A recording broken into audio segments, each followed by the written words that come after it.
Hello, everyone. This is Adam Meister, the Bitcoin Meister, the Disrupt Meister. Welcome to the One Bitcoin Show. Today is November the 22nd, 2018. Strong hand, long-term thinking, unconfiscatable conviction. Bitcoin is the next Bitcoin. Offended by selling, of course. All right, I'm wearing a Satoshi Nakamoto t-shirt. That's what it say. Get these t-shirts linked to below. Trezors linked to below, baby. Let's jump right into this show. Happy Thanksgiving to the people who realize I didn't even know it was Thanksgiving. I lost track of things. I got a lot of things going on over here in Baltimore, baby. And yes, there's no show tomorrow. If you're wondering why there's no show tomorrow, watch yesterday's show and you'll figure it all out. And I'll have something to say about everything that's going on at the end of today's show. So watch this entire show until the end, or fast forward it to the end if it's taped and you're not watching this live. All right. So the word capitulation, it's floating around. Oh, this fiat bear market isn't going to end until XYZ capitulates. Or it looks like there's capitulation in the market now, and we're about to bounce back. Dudes, capitulation is not in the Meister's dictionary. It's not in my vocabulary. There is no capitulation. It shouldn't be in yours either. You never give up, baby. You've got the conviction of Bitcoin. So yeah, there are going to be plenty of people that are just going to, I've had enough of this. And for whatever reasons, people got reasons, okay? But let me tell you, it's a long-term thing, baby. You got to think long-term. You'll look back on it one day and say, woo, I'm glad I wasn't one of those dudes. So speaking of this capitulation, why I'm talking about it, Tone Vase had a tweet and he said, I would love to agree that this is capitulation. And the links in this thread are great. But most of these people lost less than $10,000. We need people that lost $1 million, maybe $10 million in Bitcoin to capitulate before it all ends. Okay, so Tone has retweeted this thread that someone made up of all these people cursing Bitcoin and crypto, talking about all the money they lost trading and doing all these wild things. And so people are saying, well, if all these people are giving up now, maybe this is the time. Who cares if this is the time of capitulation? You're not going to capitulate. The fiat market's going to turn around. It's going to turn around eventually. Who gives a darn? We're one day closer to 20,000. You still have $20,000 for you. Those of you who care about fiat, you still have the same amount of Bitcoin. All these stories that Tone's talking about or retweeting, some of these people, if they still held their Bitcoin, they didn't lose anything. They didn't lose any money. I talked about this before. If you still have the same amount of Bitcoin you had before, you still have the same amount of money you had before. Just because it's not worth the same amount of fiat doesn't mean you have a different amount of Bitcoin. We value our wealth in Bitcoin, for God's sakes. And but I mean, some of the people in the thread, it's a pretty funny. Some of these people cursing crypto. I'm out of this, man. I'm out of here. That's enough. If you got a strong hand, it just makes your hand stronger, and it's some entertainment value for you right there on this Thanksgiving turkey night. Pound that like button. I didn't have any turkey. The kids today, they said what they were thankful for and all that. We kept it real informal this year, trust me. Obviously. But it was I didn't, there were so many times today I didn't know it was Thanksgiving. And I didn't check the Bitcoin price like all day either. I mean, I've been busy.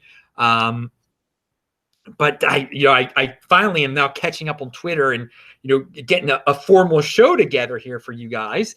And I'm seeing this stuff out there, and the word capitulation keeps on coming up because they've got that chart. That there's the peak exuberance, and then you go down the chart to the trough of capitulation. Who cares where we are in that little darn chart? You still have the same amount of Bitcoin. Let the capitulators capitulate. I don't care when it happens. There'll be a point when the fiat market turns around. I know it. Of course, it's all cyclical. We've been through this. We've been through this before. I've been through it before. And again, one day closer to $20,000 for those of you who care about that kind of thing. So some people, I mean, and again, at the end of the show, I'm going to get to what most people have been sending me messages about, and I'm very thankful for all these great, very kind messages people have been sending me.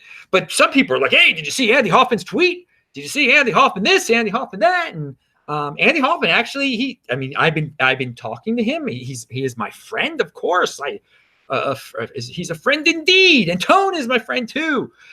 He's a good guy too. I mean, everybody, and you can have friends that you don't agree. Again, I've always said Tone's his way of presenting himself. He's got a lot of negative. He's from Russia. He grew up under the communist regime. He looks on the downside of things sometimes. But he wants what's best for Bitcoin. He wants what's best for Bitcoin in the long run. Of course, he just has a different presentation skill. Andy Hoffman's got that New York in your face, bold talking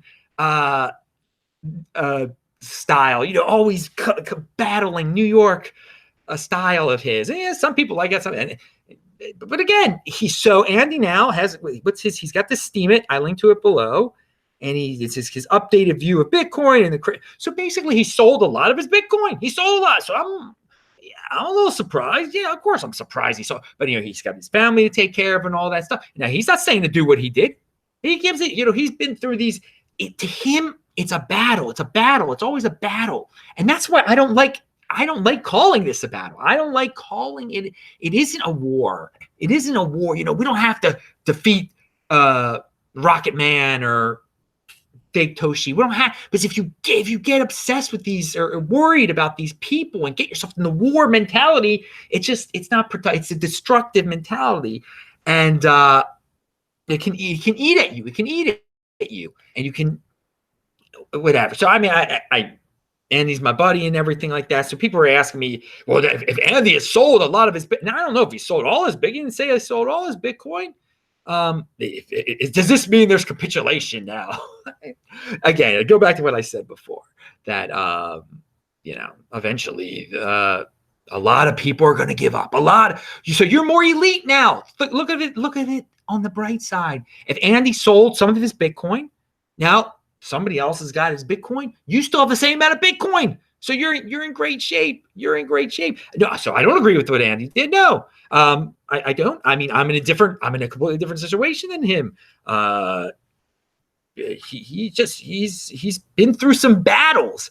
Now I've been through some experiences. I'll tell you that. I'm not battling these dudes, and so a war can wear you down. And Andy does use the war terminology again. We all sometimes it slips in there when we're talking about different things, but Andy uses the war terminology a lot, and it's worn him down. It's worn him down. He talks about it like he's like he's been battling different financial players for years and years, and he talks about being 47 with a kid and all that. So yeah. So a lot of you guys watching this show, you don't have kids, you're 24 years old. Just have your strong hands. You're going to be, you're not going to be Andy's age till what? 24. If you're 23 years old, you're not going to be Andy's age until 24 years from now. How many halvings away is that? So think of it that way. And if you're obsessed with Andy Hoffman, you feel some type of pleasure that he left or whatever. That's his. You mind your own business. You do your own thing. You clean your own room and stuff. It shouldn't make you. Someone else has his Bitcoin now. Someone else has it, and he can always get in. And you know what? If he wants to come back in, you can't stop him from getting back in. That's the beauty of all this. Any people who've left, if you watched my show from a few days ago when Rocky Palumbo was on my show, he's talking about ways King of the Trolls can get back into Bitcoin, how people would forgive him. And it doesn't matter. I don't really care. Rocket Man Woo and King of the Trolls, they can come in, they can come out. Bitcoin, they can buy. We can't stop them. That's the thing. People, and they don't have to be liked if they come back in. You can be totally an owner of Bitcoin and be a villain and say bad things or whatever. Now, again, it's pretty. It can bother some people when people have say they have the real Bitcoin when they don't even have Bitcoin, because Bitcoin is the next Bitcoin, not, and Bitcoin is that one Bitcoin equals one Bitcoin. One Bitcoin doesn't equals one B cash, but whatever, just ignore the dudes. Again, but again, we live in a world where people do not ignore the drama. They don't enjoy, fake Toshi for a while. He was drawing a lot of attention over to his side of the thing. People were worried that some hands got weak. Whatever. Don't put anybody on a pedestal. Don't put me on a pedestal, Tone on a pedestal, Andy on a pedestal, anything like that. And again, the cool thing about Bitcoin, anybody can come in and out of it. You can't stop your worst enemy from buying it. That is why it is awesome for that reason. So yeah, I'll talk to Andy some. I mean, obviously I've been very busy with my thing. He's away on vacation and stuff too. He's got Thanksgiving going on. But yeah, be happy for yourself, guys. Be happy that did you buy Andy's Bitcoin? Some people want Bitcoin, so you ended up with Andy's Bitcoin. Good. That's a good thing. That's a good thing for you. All right. So yeah, got a lot of stuff written down here. Value your wealth in Bitcoin. I think I said that. I think I said pound that like button. Yeah, I did. Of course I did. And we're going to talk about, Bakkt. This happened a few days ago. Bakkt came out with a press release. Given the volume of interest in Bakkt and work required to get all the pieces in place, we will now be targeting January 24th, 2019 for our launch to ensure that our participants are ready to trade on day one. All right. So Bakkt was supposed to come out in December. Then it's going to come out on January 24th, 2019. People panic sold. People are like, oh, that was insider information that people sold on before. That's why the market crashed. So yeah, the price of Bitcoin went down in fiat. Maybe it did go down because of this announcement that it's delayed till January 24th, 2019. But guess what, dudes? The future is the future. We're going to be there on January. It's going to happen. So it's not going to be happening as soon. Bakkt and all the institutional players and custodial accounts, it's all coming. Maybe Bakkt will delay it again in January. Oh, woe is me. It's going to be delayed till February. Dude, who cares? You got a strong hand. You're thinking 2020 afterwards. So things get delayed. I've said this many times. It's so many, people make big predictions and then it gets delayed. Oh no, it's never going to happen. Or there's a due date for something and it gets delayed, and everyone's like, oh, it's hard to end the world. Bitcoin's over. No, it's just in the long term of things. If something gets delayed 6 months, but then it happens, and it's a huge thing, huge for the space. It will affect the space in a positive way. It's just delayed a little bit. Have a big time horizon there, people. We got a bright future, but some things aren't going to happen as soon as you initially thought they were going to happen. Strong hand. It says have that hand strong. Work it out. Here, when I've been back in Baltimore, I've been lifting the weights again, dude. Yeah, back in San Diego, I wasn't lifting the weights, and I'm actually talking about physically lifting weights because my hands are very strong. I'm just giving a health tip in the middle of the Thanksgiving show. You guys ate all your turkey and you got that tryptophan and you're tired. I actually like the taste of turkey. I didn't have any today though. I had this really nice kosher chicken. It's from Pennsylvania or something. I actually got it back in September and I froze it. And I said, I'm eating that thing on Thanksgiving. Now, little did I know what was going to happen around Thanksgiving, but there was my Pennsylvania kosher chicken. Tasted good. Tasted real good today. I'm on fire with this stuff, baby. All right, so let's see. Somebody just sent. I think someone's awake in this home where I am. This undisclosed location. Someone just sent us some money in the super chat. So let me get Chris Gilliard, who I hung out with in San Juan. He says, "You can't pry my Bitcoin away with a crowbar. Strong hand." Oh yeah, and I met that dude in person at a freaking Starbucks, and we just sat at that Starbucks and bought nothing. But they didn't care because, some Starbucks, like people come in and they urinate on the floor now and they can do nothing to them. They kick them out and stuff. So, Chris and I there, just talking, they were cool with us. Okay. So going, but I mean, and that was the thing. We, instead of buying Starbucks, we bought Bitcoin and stuff. So it's a good thing to do.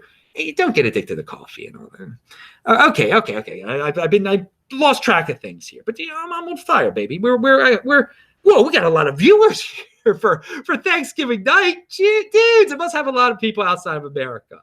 Or who knows? Who knows? All right. They want, people want to see the positivity, baby. I'm bringing that positivity, baby, because you all know that I got the conviction. Oh, yeah, I got the conviction. All right. All right. And I got a song, actually, that I want you guys to listen to also. All right. So, yeah, the future is the future. And, yeah, so don't worry if the future doesn't come as fast as you initially thought it was going to come. It's coming.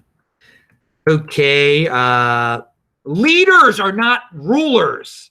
Leaders are not rulers. Think about that for a second. People are always going to lead.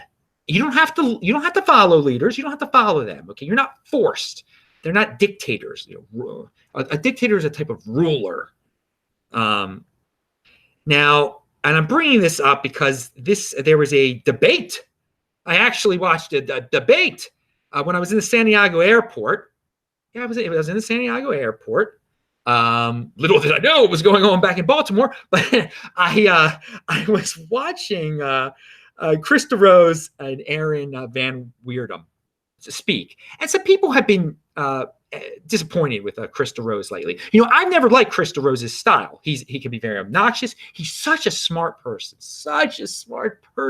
He's got such a good brain, but he's got some issues. Whatever. He likes to say people are idiots. He likes to insult people. Again, he's obnoxious. He likes to trick people to make them look silly. He did that to a woman. And it doesn't matter if he did it to a woman or a man, but I just remember he did do it to a woman once. And people thought that was funny. And it wasn't that nice. It wasn't that nice what he did. But he did have a debate, a civil debate with Aaron. And I recommend it. I linked to it below. Aaron's been on the show before. And Chris thinks there should be a leader of Bitcoin, and he thinks there's already leaders of Bitcoin, and he's trying to get Aaron to identify those leaders. And Aaron says, yes, there are leaders. People take the lead. People speak out. And I think Chris is he doesn't like that certain people are getting attention in Bitcoin. He mentions Tone Vays specifically. He used to be buddies with Tone. I don't know what happened. I don't follow that saga or whatever. I don't really pay much attention to Chris. But I mean, that's just because I don't like Chris's style. I think he can be obnoxious and not nice to people. That's not my style. There's a certain negativity. I know I've heard that he's given up on Bitcoin, and he seems to have an irrational fear of forks. He's like, there's going to be so many Bitcoins soon. I mean, we already been through that, dude. There are already a lot of Bitcoins. Everybody knows Bitcoin is the next Bitcoin. Bitcoin is the real Bitcoin. So, and then, Chris fixates on all this behind the scenes stuff in Bitcoin. Some of it technical behind the scenes stuff. Some of it who's the leader of Bitcoin. But no, that doesn't matter, dude. That doesn't matter. There's no one in charge. He's talking about a shadow government of Bitcoin. Again, there are leaders who have stepped up, who have created things, who have become outspoken. And he says he makes it out like the Tone Vays attitude that everything else is a scam is the rule of Bitcoin. That's not the rule of Bitcoin. Tone is definitely a leader. I mean, he's an outspoken person and everything. And people don't have to follow him. People don't have to walk lockstep with him. And there doesn't have to be a leader of Bitcoin. And that's the beauty of Bitcoin. But Chris seems to think that maybe a cryptocurrency would run better if there is a leader. Watch the video yourself. It is interesting. I think Aaron does a good job. I think, again, there's so many complexities in cryptocurrencies. There's so many little things you can worry about and argue about, all this behind the scenes stuff. The general population doesn't need to know about it, shouldn't need to know about it either. There should be an easy user interface. Again, the Bitcoin is like the internet was back in 1994, 1995. We're in it really early here. It's really messy still. And just have your strong hand and hold on to it. And don't worry about don't worry about things you don't fully understand either. That's another thing. All these technical geniuses, let them do what they're going to do. You specialize in whatever you specialize in Bitcoin. If it's just having a strong hand, then it's just having a strong hand. Watch the video, though. Watch that. You can play again. I played at 1.5 speed. It goes by real quick. And Aaron. I think Aaron did a good job. I definitely like Aaron's side of things. And he, again, there are leaders in Bitcoin. There isn't a centralized ruler, though. And again, Chris, I think he was talking about too. We need easier governance. Decisions need to be made. Decisions don't need to be made. They don't need to be made by a ruler. They do not need to be made by a ruler. Things don't need to get by fast. Bitcoin is doing fine. There's not going to be because he saw that he interpreted the SV ABC thing in a totally different way. Like, people, there's just going to be too many Bitcoins. There's already been so many forks. People know they're nothing but crypto dividends, free stuff for the people who hold Bitcoin. That's the bottom line, baby. Pound that like button. Okay, so another thing people are saying out there, it feels like 2015 again. It feels like 2014 again. It's starting to feel, again, the fiat price is one of those things that is cyclical. It goes up a lot, it goes down. There's a lot of volatility. We're going to have volatile times. We're going to have times when it drops by 20% a day, okay? But this isn't 2014. This isn't 2015 either. 2018 feels like 2018, okay? Let's not try to, you can make comparisons, but it's different. We've progressed so much, okay? Right? This is not, people back then were scared it was going to go to zero. This is just a time when the insider information is right in front of everyone's face and they choose to ignore it. That's what 2018 is. That we know the Bakkt thing is going to come. Bakkt. We know all these things are going to come. This is going back to the first part of the video again. So 2018 is not those years. It doesn't feel like those years. It doesn't. Again, those were if you live through those years, if you understand what went through those years, then you have a stronger hand this year. But to say that it feels like then, it doesn't, it's not the same. It's such an asset, cryptocurrency, Bitcoin. It's such there's so much more confidence in it as a legitimate financial asset. It's apples and oranges to 4 years ago, 5 years ago, 3 years ago. So much more has been built on top of this. And back then, people wouldn't have talked about tremendous financial organizations getting ready to have rails going into Bitcoin and crypto. This is a whole different thing. So no, the price in terms of fiat, sure, it's gone down a lot in 2018, like those other years, okay? But it's not the same. It doesn't feel, first of all, facts over feelings type of stuff, but it's not the same aura at all, okay, people? It really, the future is very, very bright. It's back then it was like, oh, maybe this thing isn't legit. Maybe it could go to zero. That's not where we are. The thing right now people are saying is, oh, why aren't the institutions in here right this second? Why aren't they in here right this second? That's the problem. A big problem now. It's not a problem to me because they're going to be here. We're going to be here in 2020, be laughing at this. And there'll be some people who will be 2020 feels just like 2016 in terms of, and sure, there was a halving in 2016. There's a halving in 2020, but they're going to be different animals. But it's very important to know your history and to have been through these type of experiences before, so you don't get freaked out by them. But I just wanted to kind of elaborate on that. So maybe some of the people that are saying it feels like 2014 again, they're just targeting a very small aspect of it. Like maybe in terms of how much because they don't value their wealth in Bitcoin. They value it in dollars. All right, don't value it. You still have the same amount of Bitcoin, and it's much more reliable than before. In terms of it's not going to zero. Okay. Well, okay, here, yeah. Now we're getting toward the end of the show. Everybody, thank you so freaking. I could not reply to everything that was left under yesterday's video. Okay, people left the most positive, awesome comments that made me really proud, and people were tweeting things at me. I have not, when people do the at tech, and I'm TechBalt on there again. TechBalt.com. Watch all the old This Week in Bitcoin shows. Again, there's not going to be a show at all tomorrow. And again, I'll watch yesterday's show to find out why. On disruptmeister.com, you can watch all my old shows.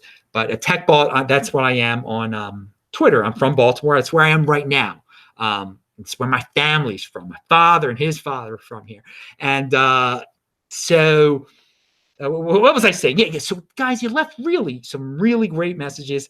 I don't answer, on Twitter, I'll answer DMs. I usually don't answer like at Tech Vault things. Sometimes I'll retweet them and stuff like that. But so they're not going to be able to, if you send me a DM, I'm going to get to you. If you want me to, respond to you, send me a DM. All the comments on YouTube, I cannot respond. I hearted all of them. But everybody was so freaking nice and supportive, and it's awesome. And saying your dad would be so proud of me. Heck yeah, he'd be proud of all you. He'd be so happy with all these comments that you guys left. He would be so proud. Oh my God. It really means a lot what everybody said. Each and every one of you said. Each and every one of you. And on Twitter too. Social media, there has been so much love for my father, for me, for my family, and we all thank you. We're really seriously. And it makes me very, very proud. Again, my father would have loved all this stuff that's being said. He would have loved all this that's going on, all the comments and all you guys sharing your stories and everything like that. He really, it's good stuff, very good stuff.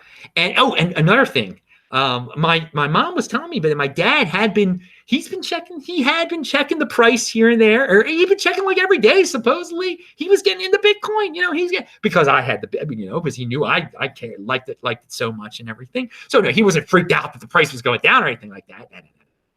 He was just checking the price every day. It was one of the things he did. He checked stock values too and stuff. He would check things. So that was one of the things. So again, I want to say to all the people out there, because there's some people are like, Bitcoin is nothing but vaporware, and dude, you read all the comments people have been leaving and stuff about this Bitcoin, because this is a big Bitcoin community. That's what all these comments come. People wouldn't be leaving comments if I wasn't part of the Bitcoin community. If and it's such an honor that I've meant a lot in people's lives, and I'm a part of people's lives, and I hope to meet every one of you dudes one day and stuff. But this is no vaporware, baby. This is no vaporware. This is a real darn thing, baby. This is real darn love out there in those comments. You don't build a love and a community around vaporware nonsense. This is the real thing. And someone just sent me 20 Norwegian krona. It is actually, let me say his name. It's a Bitcoin memes today, BMT, baby. Thank you so much. And Chris, beforehand, thank you so much for what you sent also. He says, strong hand, strong mind, love from Norway. Well, thank you. Everyone's been sending a lot of love here lately. So that is awesome. All right. Oh, so yeah, only one more thing to say, and that is when I was in the Santiago airport, I was just a song "Hurdy-Gurdy Man" by Donovan came in my head, and this is just listen to it, people. I'm not going to be able to listen to music during the mourning period for my father and everything like that. But the mourning period officially starts when the funeral is over tomorrow. So that's when the official mourning period starts. And we, under Jewish, in Judaism, you can't do certain things. And one of the things is listen to music. But you guys can listen to music. And so listen to Hurdy-Gurdy Man by Donovan. It's like this psychedelic sounding song. It's 50 years old, and I like it. It's very interesting. Whatever. Something I just thought of it when I was in the Santiago airport, and I listened to it, and I wrote it down. I was going to tell everybody to listen to it actually yesterday, but obviously I had to speak about something else yesterday. So all right then, that's the end of the show today. We had this is thanks for the turnout tonight, guys. 104 live viewers on a Thanksgiving night. So yeah, once again, everyone, the Meister family, Adam Meister, everybody, thanks you for all your support that you left in the comment section. My mom hasn't read. I told my mom there's so many comments on there. There's so many comments. And so she's really happy about it and everything. And so everybody does appreciate it. And what can I say? Thank you very much. We got a bright future. I'm bringing the conviction love to you. I hope your hands are even stronger after these today and yesterday. You can see how I was yesterday. You can see how I am today. You won't see me tomorrow, but again, no show tomorrow. But I'll be back on Saturday night. It might be real late because again we sit shiva. again, people visit us, and they say, hey man, if you guys are around, come visit the Shiva house. So yeah, we sit Shiva. You look up what that is, and but after I will do my show after people visit the house that we're at. And again, I'm not going to get into during Shabbat. You actually don't sit Shiva, but Shabbat will end, and some people will come over on Saturday night, and then after that's all over, then I'll do the show on Saturday night. Yeah, again, now this show is going really long now. Okay, I'm Adam Meister, the Bitcoin Meister, the Disrupt Meister. I'll be back Saturday night for the Beyond Bitcoin show. Pound that like button. Remember to subscribe to the channel, like this video, share this video, check out the link section below. Tony Traveler just said $20, and he's gonna have the last word here. Thank you, Tony. And he just said 2 words, and I'm gonna leave you with this thought: strong hands. I will see you guys later. Bye-bye.